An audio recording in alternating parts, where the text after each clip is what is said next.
뭐라고? 애덤 스미스가 좌파라고?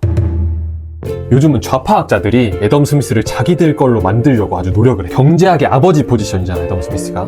그런 스미스가 국가의 개입을 강조하고 마냥 자본주의적이지는 않았다는 사실을 이야기하면 아주 득이 될 테니까. 애덤 스미스는 자본주의자가 아니었다. 애덤 스미스는 차가운 자본주의가 아니라 따뜻한 정부의 손길을 추구했다. 뭐 이런 내용들.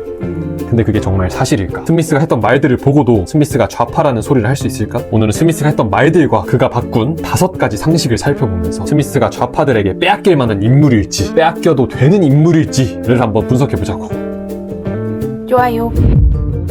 분업을 하면 인간은 한 가지 일반을 주구장창하기 때문에 당연히 숙련도가 오를 거야. 기계처럼 일하다 보면 진짜 기계가 된다 이거지. 따라서 분업은 생산성 향상에 아주 장땡이야. 분업은 단순히 생산 측면에서만 중요한 게 아니라는 사실. 자유시장에서의 분업은 교환을 통해 다른 사람들의 생산물을 자유로이 풍요롭게 누릴 수 있다는 사실을 의미합니다. 즉, 자유시장에서의 분업은 생산과 분배 모두를 담당하고 있답니다. 분업에 의해 모든 기술의 생산성을 배가시킬 수 있고, 이를 통해 잘 정비된 사회에서는 최하층 사람들에게까지 분배될 수 있는 보편적인 부를 창출한다.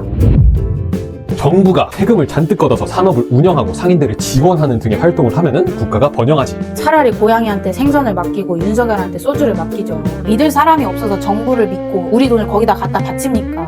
경제 성장의 핵심은 자본의 축적입니다. 개인과 기업이 소비와 낭비를 열심히 참고 저축해서 그 자본으로 기계 만들고 공장 짓고 해서 생산력을 높이는 겁니다. 여러분 다 아시잖아요. 우리가 좀 잘 살아보려면 반드시 잘 저축하고 잘 투자해야 된다는 거. 근데 정부는 몰라요. 계속 모르실 거고 앞으로도 모르실 거고 정말 때까지 모르실 거예요. 스미스가 얘기한 것처럼 정부 관료들은 한 국가에서 가장 방탕한 존재들입니다. 당연하죠. 남의 돈을 자기 것처럼, 소중한 우리들 돈을 목욕탕 수건처럼 쓰는 사람들인데, 사람들로 하여금 그들의 자본을 마땅히 어떻게 활용할지 지도하는 정치가는 스스로 매우 불필요한 짐을 부담하고 있는 형국이다. 실제로 자신이 가장 적임가라고 착각하는 어리석고 뻔뻔스러운 사람들의 손처럼 위험한 곳은 없다.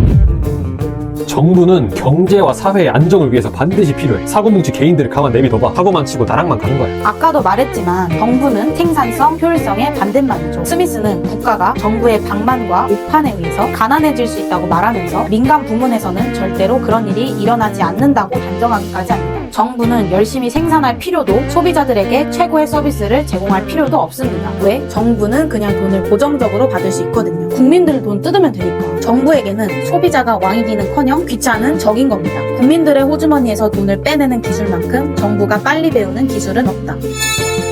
돈이 많은 게 중요해. 돈이 많은 사회가 부유한 사회야. 그래서 금과 은을 끌어모아야 돼. 상인들이 외국에 물건 많이 팔아서 돈 벌어오는 수출은 좋은 거야. 하지만 수입은 안 돼. 외국으로 우리 금과 은이 유출되는 거니까. 상인들 잔뜩 지원하고 독점적인 지위를 유지시켜주면서 철저하게 수출 지상주의를 유지해야만 돼. 스미스의 숨겨진 최고의 업적은 바로 금은의 양이 중요하다는 통념을 박살낸 겁니다. 화폐는 그 자체로 부가 아닙니다. 부는 그 화폐의 구매력에 있습니다. 개인 차원에서는 돈이 많은 게 곧 부유한 거죠. 하지만 국가나 사회 차원에서는 아닙니다. 실제 재화, 생산물들이 곧 부인 거지, 돈은 교환수단에 불과해서 돈이 많아진다는 것은 실제 재화를 사는데 필요한 돈이 더 늘어난다는 것밖에 안 됩니다. 다시 말해 물가 상승이죠. 수출을 좋아하고 수입을 싫어할 이유는 어디에도 없습니다. 무역 흑자는 마냥 좋은 게 아닙니다. 오히려 수입은 우리 형편에는 잘 만들지 못하는 물건들을 외국으로부터 들여와 우리 소비자들이 값싸게 누릴 수 있게 해주는 아주 좋은 거예요. 국내 산업 살림 봐주겠다고 외국산 수입 막고 보조금 잔뜩 주면 소비자들이 엄청 손해보죠. 물가만 높아지고. 이 오류는 오늘날까지도 계속되고 있어서 호텔 경제학이 나오고 트럼프의 관세 지상주의가 나오고 하는 겁니다. 이웃나라를 가난하게 할 목적으로 하는 무역 제한은 상업을 무의미하고 하찮은 것으로 만드는 경향이 있다.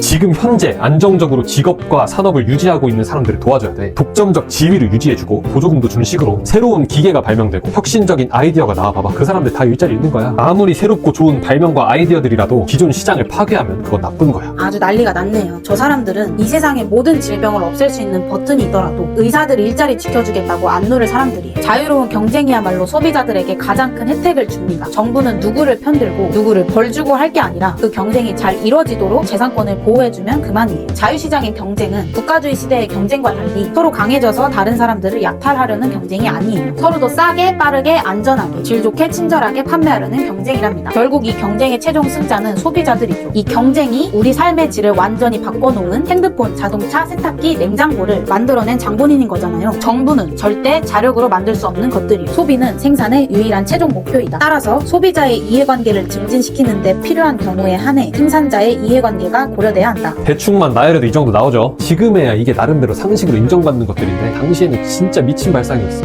뭐 물론 지금도 이 기쁜 자유의 소식, 복음을 받아들일 생각을 못하고 우리를 지배할 자가 필요하다는 무예근성으로 무장한 사람들과 대중을 지배해야만 한다고 믿는 엘리트주의자들이 널려있긴 하지만, 자, 이게 좌파야? 좌파 국가주의 경제학자가 저런 말들을 할 수가 있어? 정부는 가난에 이르게 할 수 있지만 민간에서는 어떤 경우라도 그런 일이 발생하지 않는다는 말이 좌파의 입에서 나올 수가 있어요? 물론 스미스가 국부론의 여러 구간에서 정부 개입을 옹호하고 국가의 역할도 인정한 건 맞아. 특히 국방, 치안, 기간 산업, 교육과 같은 곳에서는 더더욱 그랬지. 그리고 때로는 정부와 민간 사이에서 되게 모순적인 입장을 보이기도 해. 하지만 이런 몇 가지 단서들만 가지고 스미스를 국가주의적인 학자였다고 보는 게 맞을까?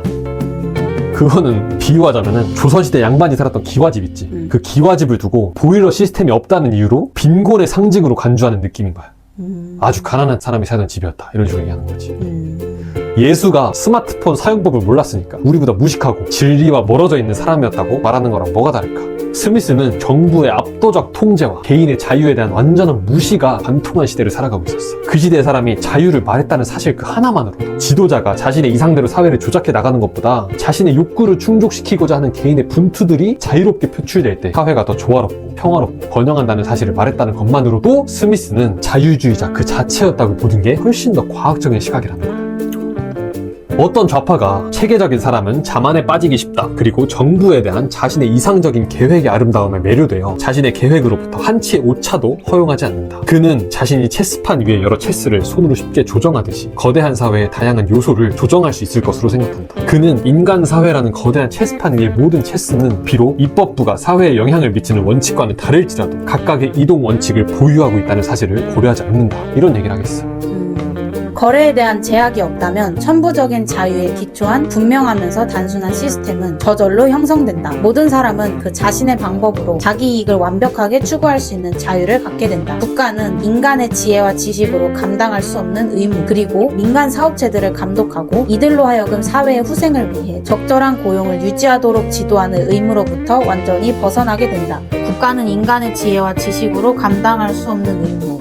이게 이해가 안 돼. 인간이 스스로 자신의 지혜와 지식으로 감당해야 하는 영역인데 그걸 국가가 하려고 한다는 건가? 인간은 지혜와 지식으로 뭔가를 감당할 수 있어. 대개의 경우에 그게 뭐냐면은 나 자신의 삶을 이끌어 나가는 거야. 나 자신이 앞으로 어떻게 살지, 뭘 먹고 살지, 어떤 이상을 추구하고 쫓을지, 이런 것들을 계획하고 비전을 세우고 그리고 행동에 옮길 수가 있어. 근데 인간의 지혜와 지식으로 감당할 수 없는 게 있어. 그게 뭐냐면은 다른 사람들, 사회 전체, 그 모든 다양한 인간 군상들의 삶을 조작하고 관리하고 지배하는 거야. 이거는 물론 부정의하고 나쁜 거고 이런 것도 맞지만 안 된다는 거야. 한 사람 또는 몇몇 사람들의 지식과 그 알량한 잣대와 이런 것들로 그거를 다 이끌어 나갈 수 없다는 거야. 그래서 스미스는 절대로 우리가 평상시에 모든 자유주의자들에 대해서 생각하는 거, 인간은 너무 과신했다, 인간의 자유를 너무 과신했다, 이렇게 보는 사람 절대 아니야. 오히려 인간을 믿지 않았기, 인간이 너무나 부족하다는 사실을 잘 알았기에 소수 정부 엘리트들에게 이 모두의 삶을 맡겨서는 안 된다라는 그런 발상을 오히려 했던 거지. 그들도 인간이니까. 그치, 그들도 인간에 불과하니까. 자, 그래서 애덤 스미스를 총체적으로 정리해보자면은 단순히 윤리적 가르침만을 지루하게 설파하지 않고 현실을 이야기했던 윤리학자, 경제적 분석을 치밀하게 해냈지만 그 속에는 개인의 자유에 대한 긍정, 정의에 대한 확신으로 꽉 차있던 경제학자, 좋음과 옳음을 동시에 추구한 보이지 않는 마음에서 시작해서 보이지 않는 손으로 끝나는 그 남자, 애덤 스미스는 진보 우파였다 이거야.